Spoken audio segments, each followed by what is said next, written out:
Hey tribe, it's Stephanie Dickson and welcome to the Wedge TV, your weekly dose of inspiration, knowledge and action. We're all pretty hard on ourselves these days and a lot of people's internal worlds can be quite hostile. But at the end of the day, you spend the most time with you. So how do we let go and be kinder to ourselves? Well, today's guest is going to show us exactly that.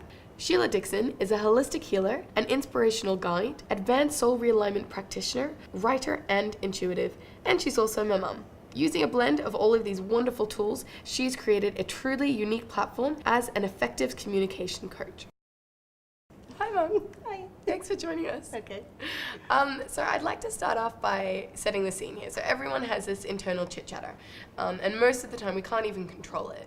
And normally it's also quite negative. So why is it like that? Well, I love the fact that you're using internal chatter because our minds have a very powerful way of just overtaking our thoughts. And if we allow it to, it'll just run 24/7. So by actually learning how to be mindful and switching off that dialogue, then we can start really healing within. And I find one of the best things you can do is actually follow your gut instinct. And your gut instinct is that little niggling feeling that goes on inside your tummy that helps you work out what's right for you and what's not right for you. And is it negative? Or is it positive information that your mind's setting you up with? And what if we're not good at reading our gut? I mean, how can you sort of tune into that as a muscle? Because I feel like I don't know a lot of the time what my gut's trying to tell me. Okay, so by really waiting for a few moments before you make any decision, not a long time, just a few moments, just to kind of settle in with that thought. Is this right for me? Is this something that is going to be of benefit to me? Is it something that I believe will help me move forward? Okay, so just taking a moment more and breathing in and, focusing on the feeling Just that relaxing comes. a little bit and understanding that it's a process. It's not something that everybody uses automatically. It's something that you really have to tune into. Okay, and I guess it gets stronger the more you actually flex it. Like Absolutely. The more you use it, the more it will steer you in the right direction. So maybe walk us through your own journey of sort of self-discovery and self-acceptance and what that really looks like. Okay, so self-discovery, self-acceptance is something that doesn't happen overnight, I have to tell you. It's something that takes a lot of time to get to that point. And I find that the best way to do it is just really looking at who you are. What is it that makes you tick? What is it that makes you happy, sad, indifferent? And really focusing in on that and working out what it is that you can do to change the way you currently see yourself. And what was some of the change that you had to overcome in your own journey? Oh gosh, so many. Lots of things really. I suppose moving around a lot as a child was a difficult thing for me because it was always making new friends and not understanding that connection. But really, my journey started when I was about 32, and I realized that a lot of the information that I was carrying around with me that felt like a weight around my neck was actually baggage from childhood. And that baggage is something that often we actually bring on ourselves. However, quite often it's from other people's opinions or thoughts about who you are, and they may not necessarily ring true with you as an adult. I think, 32 is obviously quite late, I guess, nowadays. I think a lot of people kind of go through something, struggles in their 20s and, quarter life crisis is something that's used quite often now. And I think one of the things that I quite often say when I'm giving advice to friends is, treat yourself the way that you do me, like your best friend.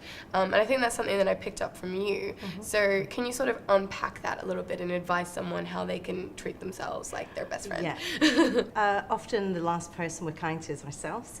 We often spread kindness around everybody that we're with, and if our best friend's in a crisis situation or needs a bit of help or just a kind word or two, we rush right to their aid and we look after them. And we look after them, we make sure that they're cared for, nurtured, and if they need something, we supply it for them. But we often do not do this to ourselves, and that is probably the most criminal thing we do as a being to ourselves, because by taking care of ourselves first, we're then able to take care of more people and also start really enjoying who we are. And that's really what life's all about, is learning to live with yourself and actually enjoy this life that we're living on, because it's a journey of discovery and it never stops. And it can be really quite amazing if you really focus in on that. And so when your friend's unhappy, you focus on them. So when you're unhappy, do the same thing. Focus inside and find the answers there. Yeah, I mean, they always say, when you're on the airplane, always fix your own life support mask on before you help other people. And I think that's very prevalent in this situation and when you're dealing with yourself as well. Totally. So I know that one of the very first self-help books you ever got your hands on was Louise Hay, You Can Heal Your Life. And I think that's a really interesting thing to say, that we have the power to heal our own lives. So maybe you can, was that your first intro into that? And maybe you can explain what that looks like.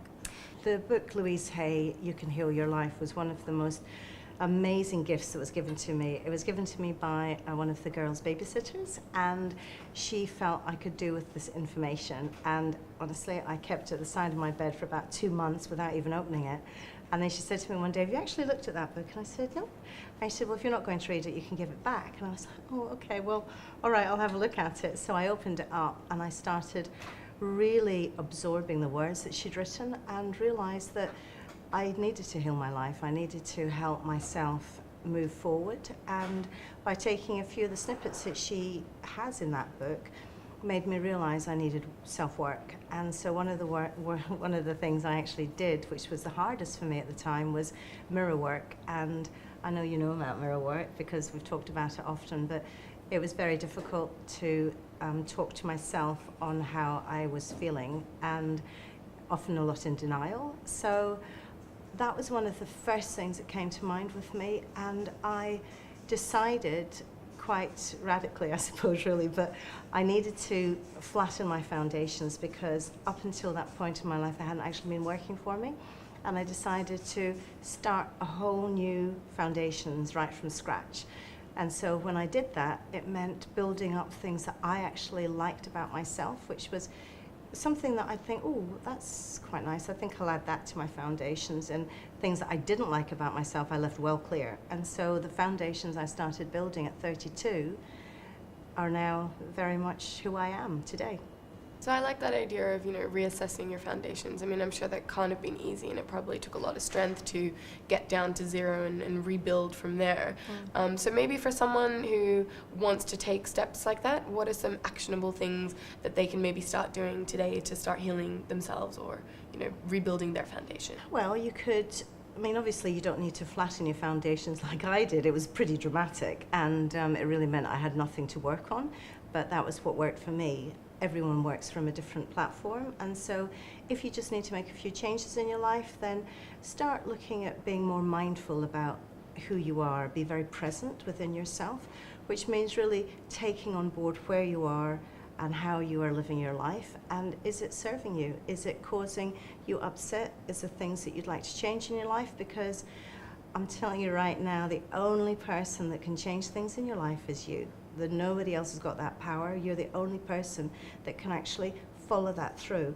So by being actionable and following your true desire to be who you want to be, you'll find that everything starts opening up for you, and it just is really down to being in the here and now. And if you don't know how to do that, then one of the things that I could suggest you do is just for a few moments, just stop, close your eyes and just listen to your breathing, and that brings you very much into the present moment, and it clears your mind of all sorts of scattered thoughts, or your internal chatter as you like to call it, and it'll just really keep you very peaceful for a moment. And you can also do something like find a spot of sunshine and just enjoy that moment in the sun, or take your shoes off, feel what's below your feet. These are all things that get you very grounded and very present. And they are a great starting point because they often trigger information that maybe you've been clouded over a little bit. I think that sounds very doable and very easy. Some good first steps there. So what's your favorite wedge of wisdom?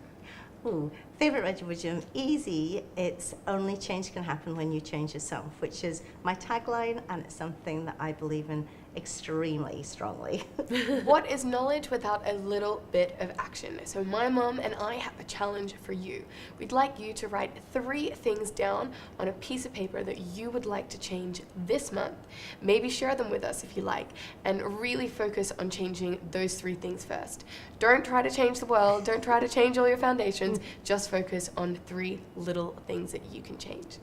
If you liked this episode, we'd be very grateful if you subscribe to our YouTube channel, and I hope you learned something today so you can live more consciously tomorrow.